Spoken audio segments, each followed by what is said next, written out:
नमस्कार दर्शकों, आप देख रहे हैं पंजाब केसरी और आज के हमारे खास मेहमान है महंत रोहित शास्त्री जी। रोहित जी, आपका स्वागत है। नमस्कार, धन्यवाद भाई साहब, आपका और पंजाब केसरी टीम का पूरी का। जी, रोहित जी, सवाल ये उठता है कि आपने बड़ा अच्छा इनिशिएटिव लिया है और कल से इसको शुरू करने जा रहे हैं। संस्कृत भाषा को बढ़ावा देने के लिए आप मोबाइल गुरुकुल शुरू करने जा रहे हैं। क्या कांसेप्ट है आपका? देखिए, देववाणी संस्कृत जो है सब भाषाओं की जननी है। जम्मू जी, कश्मीर की भूमि संस्कृत के विद्वानों की भूमि रही है। अगर संस्कृत जगत की बात करें तो कल्लन, विल्लन, अभिनव गुप्त जैसे बड़े-बड़े संस्कृत के विद्वान यहाँ पे हुए हैं और वर्तमान में हम प्रयासरत हैं कि इस प्रदेश में इसको बढ़ावा मिले। पहले तो हमने 2017 से कैलक संस्कृत रत्न पुरस्कार शुरू किया था कि जो जी, संस्कृत को बढ़ावा दे, वो संस्कृत के विद्वान को दिया जाएगा। कल हम जी, शक्ति पाठक जी जो चूड़ामणि संस्कृत संस्थान बसोली के संस्थापक हैं, उनके पिताजी ने शुरू किया था, वर्तमान में वह चला रहे हैं, उनको दिया जाएगा। दूसरा, संस्कृत पढ़ने के लोग इच्छुक हैं पर अच्छे विद्वान जो शिक्षक नहीं मिल पा रहे हैं लोगों को।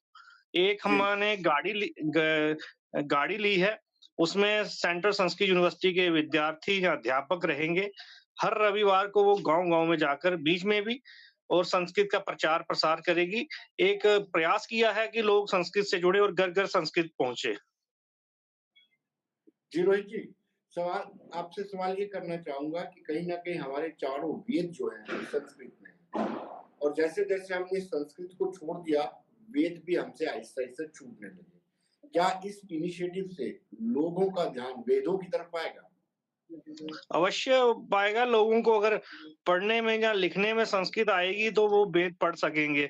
पिछले दिनों आपने देखा ही होगा कि हमने बियर हाउस एसोसिएशन के जो अध्यक्ष हैं दीपक जी उनके साथ मिलकर बियर हाउस को संस्कृत बाज़ार बनाया और बड़ा जी, अच्छा रिस्पॉन्स रहा।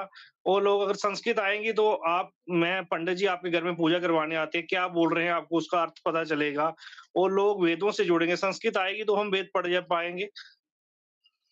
जी। लेकिन वेयर हाउस को आपने संस्कृत वेयर हाउस बनाया, उसमें क्या किया आपने? क्या जो वहाँ पर पल्लेदार हैं, उनको भी संस्कृत सिखा रहे हैं या फिर जो कारोबारी हैं, उनको संस्कृत सिखा रहे हैं? हाँ, एक तो हमने उसको संस्कृत बाज़ार बनाया था। एक दिन जो है वहाँ पे तकरीबन 88 के करीब जो है संस्कृत में बिल काटे गए, संस्कृत में चीज़ें बिक्री की गई और हमने वहाँ दुकानों पे जो रेहड़ियाँ थी, सब्जी की दुकानें थी या राशन की वहाँ पे सेंट्रल संस्कृत यूनिवर्सिटी के बच्चे जो थे, वो चीज़ें बेच रहे थे और संस्कृत में ही नाम लिखे हुए थे और एक हमने क्लास चलाने का भी शुरू किया था। वर्तमान में शादियों का ये चल रहा है तो अभी हम थोड़े दिनों में फिर से वहाँ पे क्लास चलाएँगे। वैसे सेंट्रल संस्कृत यूनिवर्सिटी में 3 महीने का शिविर कोट भलवाल में चल रहा है। कोई सीखना चाहता है तो वह जा सकता है वहाँ पे और बड़ी आसान पुस्तकें भी वहाँ पे उपलब्ध हैं। तो वहाँ से सीख सकते हैं, जुड़ सकते हैं।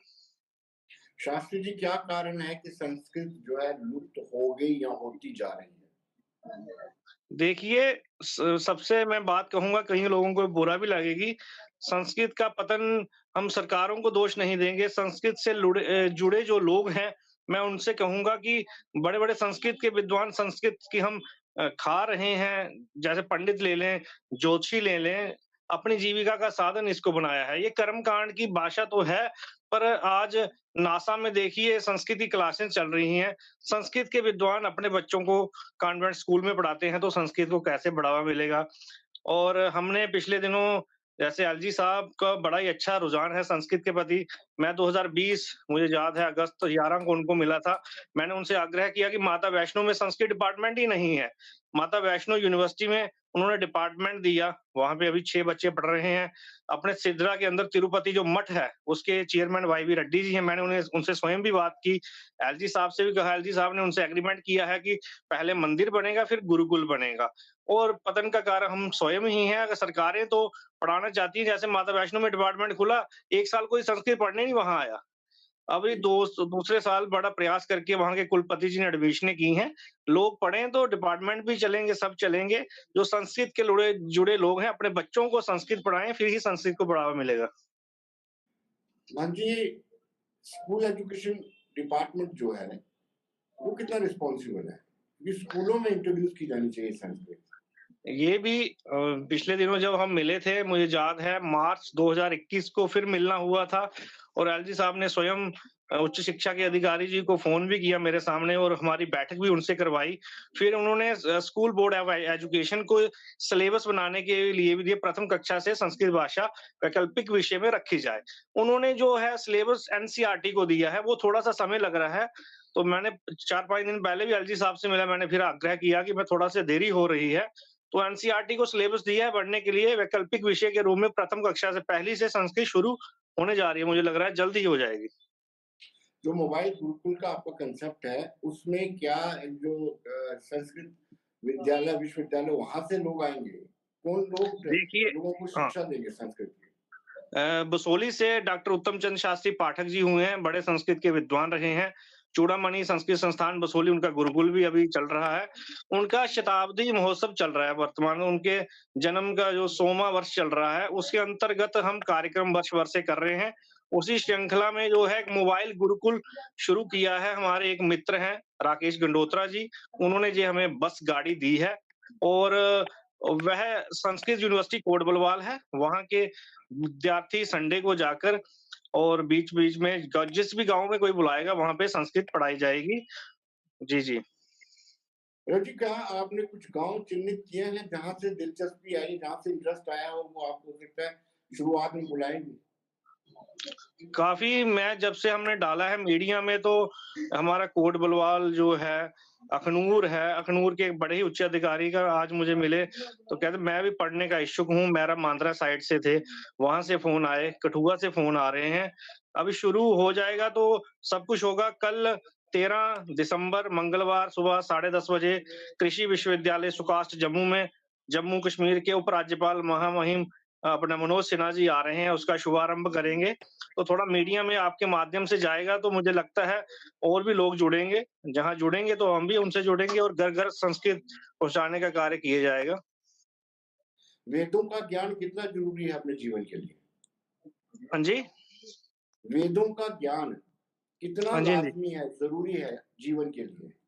जीवन के लिए वेदों से ही हमारे जैसे आयुर्वेद शास्त्र ले लें, उससे पूरा जो एक रोज़मर्रा जैसे चिकित्सा है, वहाँ से निकली है। ज्ञान होना ज़रूरी है, एक सभ्य बच्चा बनता है, संस्कार आते हैं और हम साइंटिफिक तरीके से भी देखें जैसे पुराने ज़माने में अभी भी करते हैं हम पहले साइंटिफिक तरीके की मैं आपको बात बता रहा हूँ, पहले गरम चावल या चपाती लेके उसको दबाकर हम बलि निकालते थे, कुत्ते को डालते थे।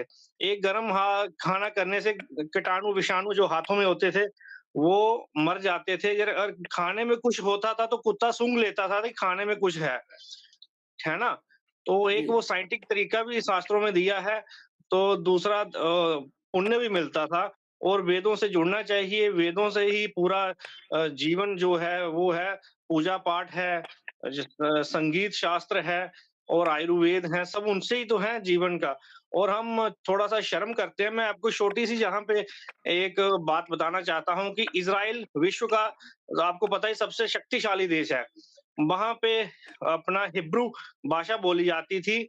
जब वह पुनः राष्ट्र बना तो जैसे भारत में संस्कृत है, वहाँ पे हिब्रू भाषा थी, देव भाषा कह सकते हैं आप। तो लोग कम जी। बोलते थे। वहाँ के यहूदी समुदाय ने उसको राष्ट्र भाषा बनाने का ज़िम्मा लिया और जब वह पुनः राष्ट्र बना तो आज हिब्रू भाषा इज़राइल में बोली जाती है और विश्व का सबसे शक्तिशाली देश बन गया। और भारत जी। को पुनः विश्व गुरु बनाना है तो संस्कृत भाषा को लाना होगा, बोलना होगा, फिर ही भारत पुनः विश्व गुरु बनेगा। रोहित जी, बहुत-बहुत शुक्रिया आपका। उम्मीद करते हैं कि आपका ये गुरुकुल मोबाइल जो है, ये कामयाब हो और लोगों तक संस्कृत भाषा पहुँचे। धन्यवाद। जी, धन्यवाद भाई।